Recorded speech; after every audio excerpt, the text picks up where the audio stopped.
How is it going, people? I didn't really pay attention to the whole government trying to buy the TikTok thing until I came across this video. It seems pretty interesting, like who's behind it and why they trying to purchase TikTok and all that other stuff. So here's go. We were all thinking it. Israel is trying to buy TikTok. And this is one of those rabbit holes that I had no idea how deep it was about to go until I fell in. So bear with me here. And before the AI censors me, the country Israel is not trying to buy it. It's people with really deep ties to Israel. This lead came from Whitney Webb, the patron saint of independent journalism. And it starts here with Steve Mnuchin, who just announced that he's putting together investors to buy TikTok. But wait, Ian, Steve Mnuchin was the US Treasury Secretary. He's not Israel, right?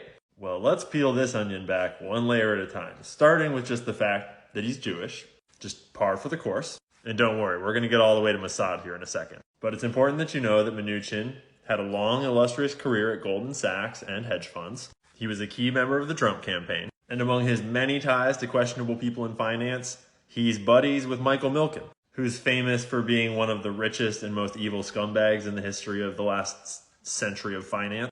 Michael Milken revolutionized the art of stealing from the poor and getting really rich by manipulating financial markets. And in the interest of shitting on Trump and Biden when credit is due, Trump pardoned him right before he left office. So anyways, Mnuchin has long been a huge supporter of Israel. He's been talking about how it's time to invest in Israel again after October 7th. And he recently traveled to Israel with his business partner, David Friedman. David Friedman is the United States ambassador to Israel for the Trump campaign. He has a long relationship with Trump going back to 1994, where he was his lawyer representing the Trump organization. And he's not like just Jewish. He's like born to a family of rabbis and went to Hebrew Academy, you know what I mean? And they were trying to recruit the ex-head of Mossad to join their investment fund. But from what I can tell, it didn't pan out, or he got recruited to a different banking enterprise. But that's the kind of person that they want on their team. We're specifically referring to Yossi Cohen, the former director of Mossad, and a bunch of news outlets seemed to pick up on it and were reporting on it when they were just in talks and nothing was confirmed yet. And maybe it heated up too much and they decided maybe not a good look. But one venture that our buddies Mnuchin and Friedman have invested in with their fund called Liberty Strategic Capital is this company called Cybereason. It's a US-Israeli late-stage cybersecurity startup. This is their logo. And Steve Mnuchin has a board seat because of his investment firm's funding for this venture. Whitney Webb has done all kinds of reporting about this company, doing simulations about that thing where we vote. Like, gosh, what would happen if we had to impose martial law because the thing where you vote got attacked? I'm not making that up. It's a deep rabbit hole. And their board of directors includes people like a vice president of security and privacy engineering at Google and a deputy CISO and director of intelligence and operations at Lockheed Martin. And this is the consortium of players that are pooling money to try to buy TikTok. Because I've been doing a lot of reporting on this TikTok bill. I've been in a lot of Twitter spaces with people in the policy realm talking about how the policy is getting written and why it's getting written. And from a TikTok creator and TikTok user standpoint, the one thing that we're all thinking is like, the censorship is not about China on TikTok.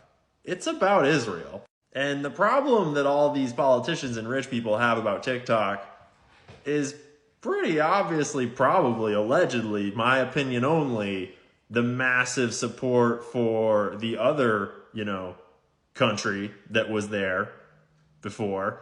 And it's just so frustrating that when you oppress people's free speech with censorship, they don't just give in and believe what you want them to believe. It's almost like they free speech more. So there's a simple solution. And just to test the whole China is trying to control what we see on TikTok theory, the other day I made a video about all of the greatest hits of what's bad about China to see if it would get censored. Like I mentioned Tiananmen Square, I hashtagged Tiananmen Square, talked about the Uyghur Muslims, just to see if China's really suppressing these hashtags like we're told, and China's really keeping everyone from seeing anti-China content, like you'd think that would get censored. Yeah, this screenshot's at 33,000 views yesterday. It's at like 400, 500,000 views today. Doesn't feel like China is trying to censor content or even has the power to. And as a TikTok creator who gets censored all the frickin' time, I can tell you that the things you get censored about are the CIA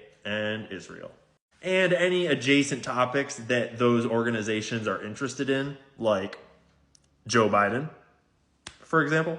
And yeah, I know a lot of people are gonna be like, "Why anti-Semitism?" It's no. Foreign government lobbying our country with their foreign government dollars to influence our government policy to do things that are not good for us, to send our aid money to their country to give them free healthcare while we don't have it. Actively operating like, blackmail rings with a certain high profile financier that allegedly offed himself. Having an unsanctioned nuclear program that they totally don't have, that's never been officially confirmed because they're not supposed to have had it, but like they got it, like after a certain president that wasn't into it suddenly had a part of his head missing. There's a lot of things going on here. And I'm not saying all conspiracy theories are true. I'm just saying like this is a problem. And I'm just saying that like you don't have to be very bright to see what's going on here. So you were all thinking it. And you weren't wrong. How's it going, people? I didn't really pay attention to the whole government trying to buy the TikTok thing until I came across this video. It seems pretty interesting, like who's behind it and why they trying to purchase TikTok and all that other stuff. So here's